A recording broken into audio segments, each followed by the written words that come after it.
మరి ప్రజల్లో అమాయకులు అనుకుంటున్నారో లేకపోతే అందరికీ చెవులో పువ్వులు పెడుతున్నారో అర్థం కావట్లా. మరి లోకేష్ని ఆయన రాజకీయ వారసుడిగా ఏ వీడియో ద్వారా మరి ప్రకటించడం అంటే అందరు నవ్వుకుంటున్నారు.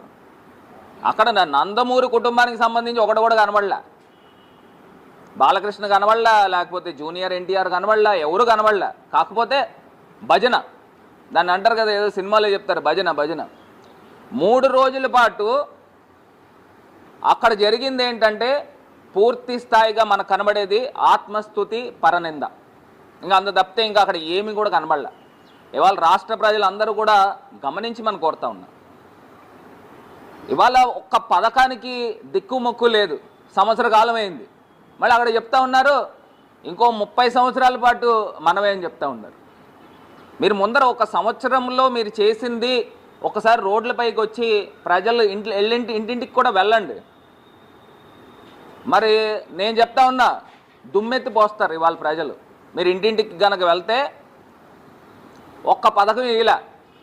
ఇవాళ మహిళా గ్రూపులు వాళ్ళని ఏ రకంగా బెదిరించారండి. ఇవాళ సోషల్ మీడియా వేదికగా మన అందరం కూడా విన్నాం ఏ రకంగా. ఒకవేళ మీరు కనుక రాకపోతే మీకు వచ్చే పథకాలన్నీ కట్ చేస్తాం. అసలు ముందర పథకాలు ఇచ్చింది ఏమున్నాయి కట్ చేయడానికి? బెదిరింపులు. మరి ఆ మహానాడుకి జనాలు తరలింపు కార్యక్రమము ఏ రకంగా మహిళల్ని ఏ రకంగా గురి చేశారనేది కనబడుతూ ఉంది. ఇది కాకుండా ఇవాళ ఉమ్మడి తూర్పుగోదావరి జిల్లాలో కోనసీమకి మరి ఇవాళ చంద్రబాబు నాయుడు గారు రావడం జరిగింది. అంబేద్కర్ కోనసీమ జిల్లాకి వచ్చినప్పుడు 4,000 రూపాయలు పెన్షన్ ఇవ్వడం గురించి లక్షల రూపాయలు ఖర్చు పెట్టి ఆయన ప్రతి నెల ఒక డ్రామా కొడతా ఉన్నాడు. మళ్ళీ ఆ డ్రామాలో కూడా చూస్తే ఆయన మైక్ పెట్టుకోవడం, ఇలా మైకులు పెట్టుకున్నట్టు ఆ పక్కనున్న మహిళలో లేకపోతే వృద్ధులో వాళ్ళకి మైకులు పెట్టడం. అసలు ఏంది ఇది? మీతో పాటు మీ డిప్యూటీ సీఎం గారు ఉన్నారు, ఆయన సినిమా యాక్టర్. ఆయన అడిగితే ఎలా తీయాలి, తెలియకోకుండా ఎలా తీయాలనేది చెప్తాడు. అంతేగాని ఏంటి డ్రామా ఏంటి? అది ఒక్క డ్రామా కింద కనబడతా ఉంది. వాళ్ళు ప్రజలు నవ్వుకుంటున్నారా లేదా అనేది కూడా కనబట్ల. ఇవాళ ఆయన తీవ్రమైన అభియోగాలు, రెక్కాడితే డొక్కాడని ఎవరైతే MDU ఆపరేటర్స్ ఉన్నారో వాళ్ళు కటిక పేదవాళ్ళు, బీసీలు, ఎస్సీలు, ఎస్టీలు, మైనారిటీలు, వాళ్ళు అణగారిన వర్గాలు. ఆ ప్రజలకి జగన్మోహన్ రెడ్డి గారు చేయూతనిస్తూ ఇంటింటికి కూడా రేషన్ని డోర్ డెలివరీ చేసే విధంగా మరి వాళ్ళకి అవకాశం కల్పిస్తే వాళ్ళ మీద అసలు ఎంత తీవ్రమైన అబాండాలు వేశారని అంటే వాళ్ళు ఏదో టెర్రరిస్టుల్లాగా వేల కోట్ల రూపాయలు దోచేస్తున్నారంట. వాళ్ళకి అసలు వాళ్ళు మామూలుగా రెక్కాడితే కూడా డొక్కాడదు. అలాంటి వాళ్ళు వేల కోట్లు దోచేసి మంత్రులకు, ప్రజాప్రతినిధులకు, అధికారులకు, ఆఖరికి ఆయన దగ్గరికి వెళ్ళిపోయారంట లంచాలు ఇవ్వడానికి. అంటే ఈ MDU ఆపరేటర్ వ్యవస్థను తీయద్దు అని లంచాలు ఇవ్వడానికి సాక్షాత్తు చంద్రబాబు నాయుడు గారి దగ్గరికి వెళ్ళారు అని ఇవాళ చంద్రబాబు నాయుడు గారు మాట్లాడిన మాటలు ఒక్కసారి మనం చూద్దాం. అదేవిధంగా కాకినాడ పోర్టుకి వెళ్ళిపోతున్నాయంట. ఏంది వేల కోట్ల రూపాయల బియ్యం కాకినాడ పోర్టు. మీరు సంవత్సరం అయింది స్వామి, సంవత్సరం అయ్యి మీరు అధికారంలోకి వచ్చి సంవత్సరం అయింది. ఒకవేళ నిజంగానే కనుక అక్రమాలు జరిగితే సంవత్సరం కాలం మీరు ఏం చేస్తూ ఉన్నారు? గాడిదలు కాస్తున్నారని అడుగుతున్నా. ఏం చేస్తూ ఉన్నారు? ఒకవేళ అక్రమాలు జరిగితే ఎందుకు పట్టుకోవట్లేదు? ఎందుకు ఈ రకమైన డ్రామాలు ఆడుతూ ఉన్నారు? మీరు ఒకవేళ వ్యవస్థ తీస్తే మీరు పాలసీ మ్యాటర్గా వ్యవస్థ తీశారు, నిర్ణయం తీసుకున్నారు. అంతేగాని ప్రజల్ని మభ్యపెట్టద్దు. ప్రజలు అమాయకులు కాదు. వాళ్ళు ఎవరండి? వాళ్ళు పాపం వాళ్ళు ఇప్పుడు వేల కోట్ల రూపాయలు లంచాలు ఇచ్చే రకాలే అయితే వాళ్ళు కనీసం ఒక కారులో పెద్ద పెద్ద బంగ్లాలో మెయింటైన్ చేయాలి కదా.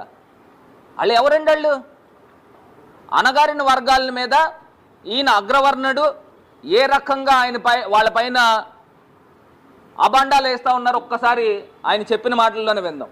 ఫుల్ స్క్రీన్ పెట్టుకోవాలి. పేరు డోర్ డెలివరీ వాహనం.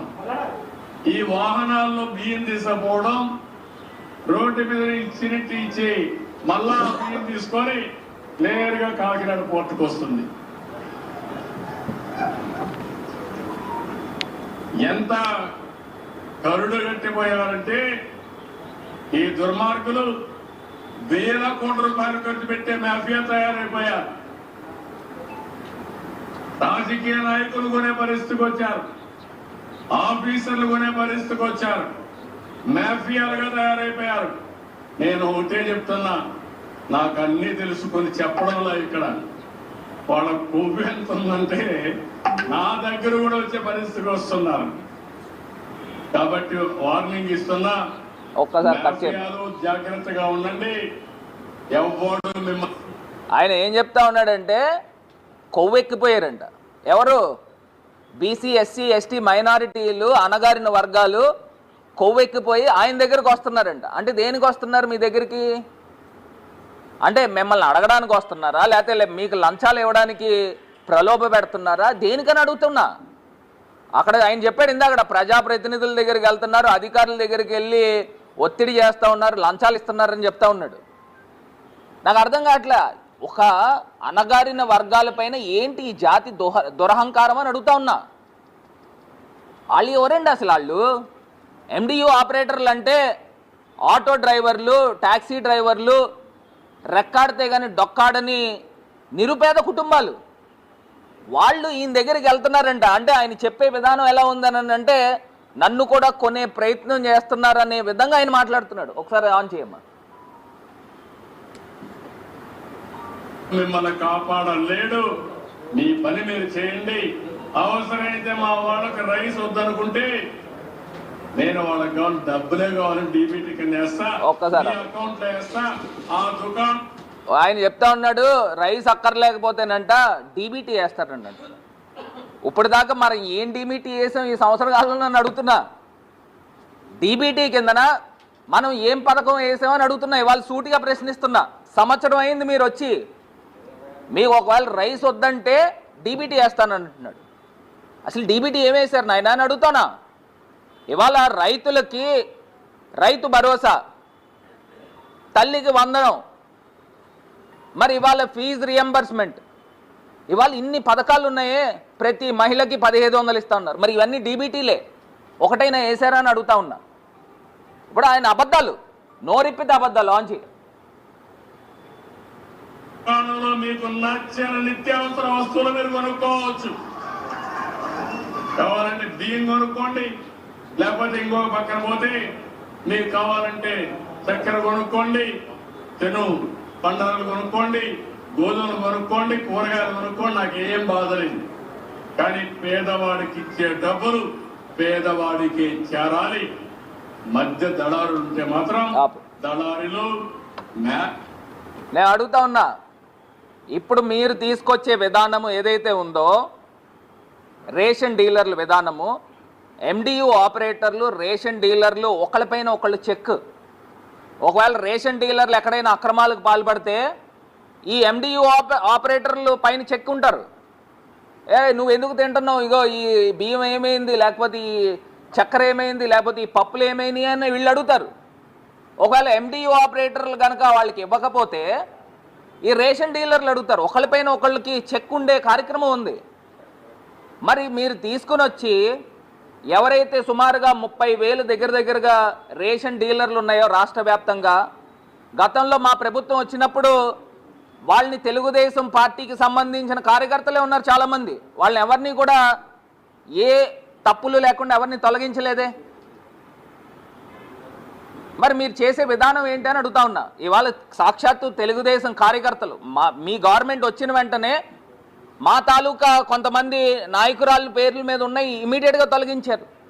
ఎవరైతే వైఎస్ఆర్సీపీ సానుభూతి పరులు ఉన్నారో రేషన్ డీలర్ల కింద వాళ్ళని ఇమీడియట్గా తొలగించారు చాలామందిని. కానీ గతంలో మేము ఎప్పుడు చేయలేదే.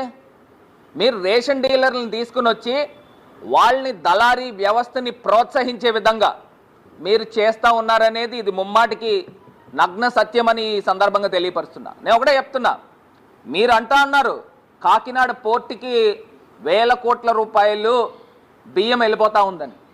సంవత్సర కాలం ఏం చేస్తున్నారు అని అడుగుతున్నా. ఒకవేళ బియ్యమే గనక ఈ ఎండియు ఆపరేటర్లు వాళ్ళు తీసుకెళ్తే ఎలా తీసుకెళ్తారండి?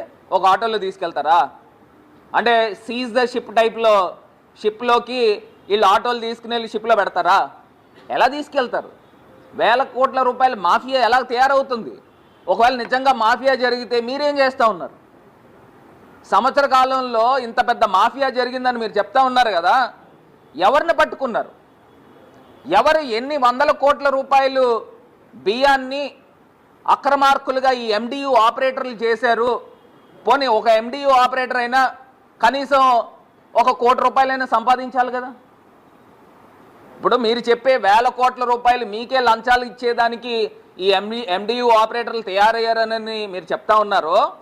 ఒకవేళ వాళ్లే కనుక అయితే కనీసం ఒక ఎండియు ఆపరేటర్ అయినా కనీసం 1 కోటి రూపాయలైనా సంపాదించాలి కదా. ఎవరు సంపాదించారని అడుగుతున్నా, ఏ రకంగా సంపాదిస్తారని అడుగుతున్నా. ఒకవేళ సంపాదిస్తే మీరేం చేస్తూ ఉన్నారని అడుగుతున్నా. సంవత్సర కాలమైంది, మీరు ఎవరిపైన ఎన్నెన్ని కేసులు కట్టారు, ఎవరు ఎన్నెన్ని కోట్ల రూపాయలు అక్రమ బియ్యము తరలించారు, ఇవన్నీ కూడా బయట పెట్టండి. మీరు ఏదో సుత్తి కొడతామంటే ఎవరు నమ్మరు. మీరు ఆధారాలతో బయట పెట్టండి. ఇగో పలానా, ఇగో ఈ ఎండియు ఆపరేటరు, ఇగో పలానా ఈ ఆటో నెంబర్ అతను, ఇగో ఇన్ని వందల కోట్ల రూపాయలు కాకినాడ పోర్టుకి తరలించాడు, బయట పెట్టండి. అంతే తప్పితే ఏదో తీసుకుని వచ్చి కొవ్వెక్కిపోయారు, అసలు ఏం మాటలు మాట్లాడుతున్నారండి? అసలు మీ స్థాయికి మాట్లాడాల్సిన మాటలేనా అని అడుగుతున్నా. అనగారిన వర్గాలపైన ఏంటి జాతి దురహంకారం అని అడుగుతా ఉన్నా. ఇంత దారుణమా?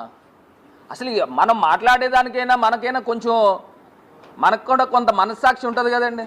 మీరు ఓకే పథకం తీస్తారు కాదనట్లే, కానీ కనీసం మనస్సాక్షి ఉండాలి కదా. ఒక అనగారిన వర్గాలపైన ఇంత దారుణంగా నిందలేస్తూ ఉన్నారు, కొవ్వెక్కిపోయేవని మాటలు మాట్లాడుతూ ఉన్నారు. అసలు ఎవరు చేశారు అక్రమాలు, ఎవరు చేశారు బయట పెట్టమని అడుగుతా ఉన్నా. ఆన్ చేయి, నెక్స్ట్ వీడియో ఆన్ చేయి, పెట్టు, ఏదో ఒకటి పెట్టు, ఆన్ చేయి. మాఫియాలుగా తయారై డబ్బులు పెట్టి చేస్తే మాత్రం మీకు ఈ రాష్ట్రంలో చోటు లేదని మరొక్కసారి హెచ్చరిస్తున్నాం. వేల కోట్ల రూపాయలు. ఆశ్చర్యం వేస్తుంది నాకు ఇవన్నీ చూసినప్పుడు. అంటే ఈ రాష్ట్రానికి ఒక నేర చరిత్రలో వచ్చేసి ఏం చేస్తున్నారంటే నేరాలు ఘోరాలు చేసి దానికి ముసుగు రాజకీయం.